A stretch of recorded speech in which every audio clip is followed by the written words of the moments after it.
Radio România Cultural transmite în direct Gala Tinerilor Scriitori, cartea de poezie a anului 2014, ediția a 5-a.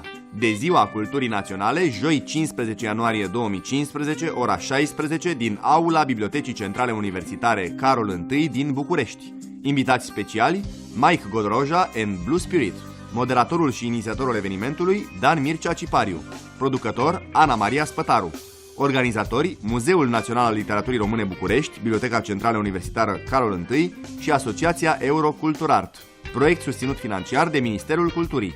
Coproducător, Radio România Cultural. Partener, filiala USR București Poezie. Partenerii media, Agenția de Carte.ro, Cultura, Observator Cultural. Accesul la eveniment se face doar pe bază de invitație.